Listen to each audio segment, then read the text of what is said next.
Swear I won't forget this, why do I regret this? In my mind reckless, thoughts are feeling endless. Sitting up I'm breathless, anxiety's infectious. I feel Hi, bundo meja jambe kene munu kene siuni ka anya wocha kukwazere ka ina isi awocha kwa mbagwa munu na ebe ọbụna nọ mgbasa ozi isi mbido telivishọn na-aga bụ ebe ihe na-eme dịka isi wụcha n'ụbọchị nke tata ị na-anya na-akwa anyị ga-afụ na anyị juru eju bala abala ọtụtụ ndị mmadụ akarịgo ememe bụ anyị beba n'ụbọchị nke tata wee ememe Africa International Film Festival nke akpọrọ Afrif n'ahịa ịchafụ ọ bụ ya nwe ihe bụ na mgbasa ozi isi mbido n'iche okwu wee wutue n'ebe a n'ụbọchị nke tata ọma bụ sọsọ m ya ekwu maka ka m na-esi agwa unu gboo na ngwugwu ọbụla a ga-atata ọbalulu na a na-agba ya mbọ maka na m ga-enye unu azụ maka na esi m olu onwere ife nọ na ya na unu ga-esonyere anyị ka anyị gaa gagadobiri ka anya bụ ihe si eme sonyere na anyị.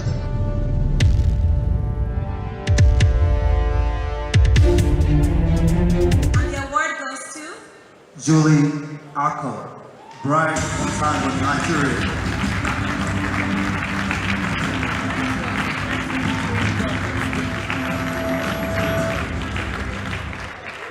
Okay, afam with Prince Ben.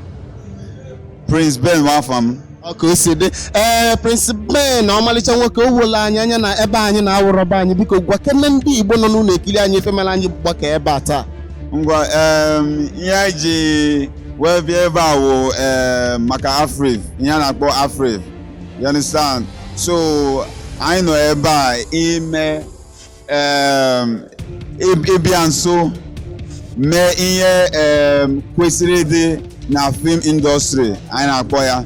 So anyị chanyere nọ ebe a ime ihe ezigbote ihe maka ihe a na-ekiri ekiri. Taa m pụtara ka m bịa kili ka m bịa sọpọtụ kwa ndị nke anyị ndị bụ Afrif ndị na-eme ihe onyonyo na-agbanị ka anyị na-afụ na ihe a na-ekiri ekiri na a na-eketụsasụ nka na na-increase ya na na-eme ya encourage yotago ka ife na-aga aga ka ọ dịkwa ka anyị dịkwa ka ibe anyị ka ndị ọcha. Lagos people, you are all great. So we had many films to watch. I'm going to call my fellow jurors for the different categories, and then I can tell you exactly what happened during the week.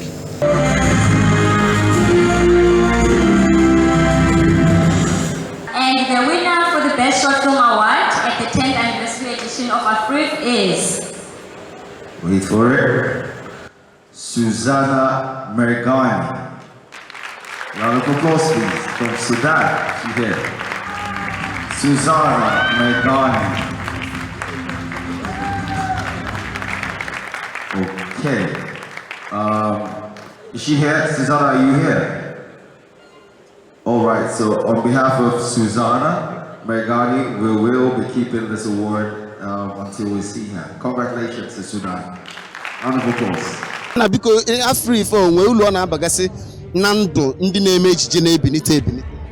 Yes, o nwere uru ọ bara maka ụfọdụ young actors na filmmakers fanacho the avenue make networking with people who are already there, people who are already established, and that way, for example, mbịa back enwe ike ịma onye m ga-afụ enwe ike ịfụ Ramsinwa gwa ya afọ m bụ Brian Okoye, abụ m an actor, ana m achọ opportunities, so things work out that way. Ha dị enye all these upcoming actors chance mana ụdịka festival a wụ festival na-eme ma ndị nke a na-etonite ndị nke a na-abịa abịa anyị na-abịa ekili ụmụ ihe onyonyo ha na-emela yotago ka anyị support ọfa ka anyị maa na ka anyị because the only way to go up ịdọlitekwa onye ọzọ abịakwa enu. So yes, so ọ ihe platform a na-eme ime ka ndị na-apụta ka a na-afụfa.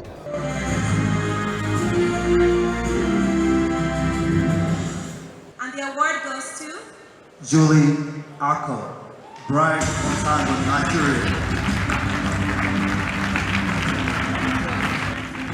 Igbo na-afụgo ka anyị si anọli ya nne m biko kedu onwe ihe ị nwere ike ịgwa anyị maka Afrif bụ mmemme anyị ncha ji gbakọ ebe a taa nwee ihe ị nwere ike ịgwara anyị maka ya bụ Afrif?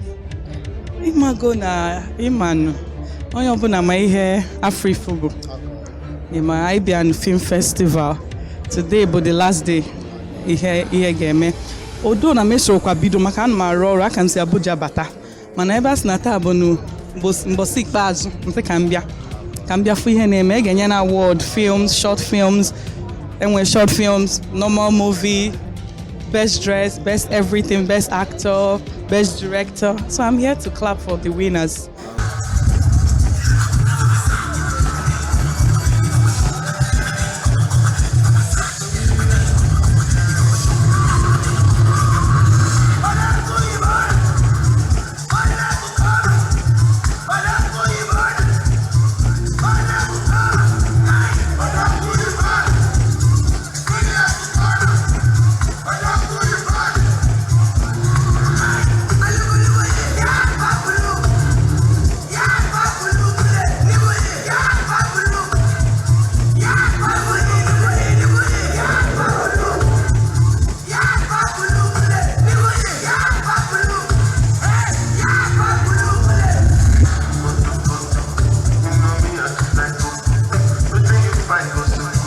Afam Kelechi Udegbe, mba actor, producer, executive producer, Palm Wine Media.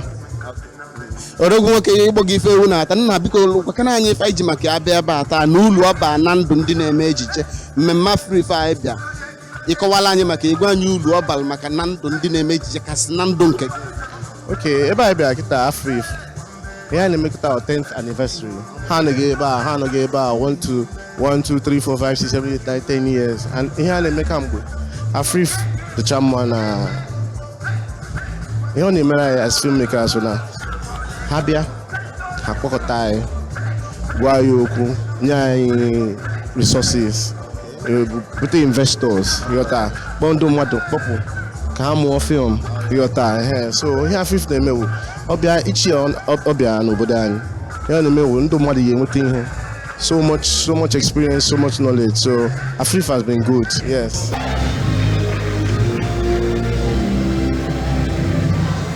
The winner for the Best Actor Award at the 10th anniversary edition of Afrifa is Kelechi Udegbe for his role in the feature movie Collision Course.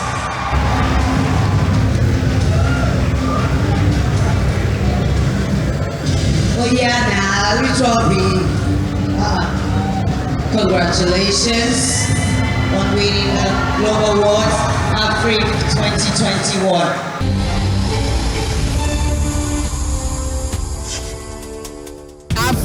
African Film International Festival. Dịka si wee gwunu na isi mbido wee bụ na ihe na-eme ka anyị na-anọ enyi na anyị ga-afụ ka anyị si wee nọdụ ya n'ụbọchị nke taata ịgụkwana ihe ọtụtụ ndị gwa gị banyere Afrifa na-ekwuo nọ ndị ụlọọrụ na-agbanye aja n'ukwu ndị na-eme ihe ejije na-akwalite ụzọ ndị na-eme ejije na-enye ha ihe nrite nke awọd abịaghị ha bịa n'ụbọchị nke taata ana m asị unu daalụrụ nne ka isi kwunyesi ike n'oche gị ka igwe ilo wee na-ekiri anyị ọ ga-adịrị anyị ncha niile na mmadụ ka m na-esi ekwu ụgbọgolo m ele m anyị ya mịala mekwesị elu nwunye dị daalụrụ nne ebe a ka anyị ga-adebiri n'ụbọchị nke taata na ya bụ ihe emume Afrifa sonyekwala na anyị ka anyị dobilie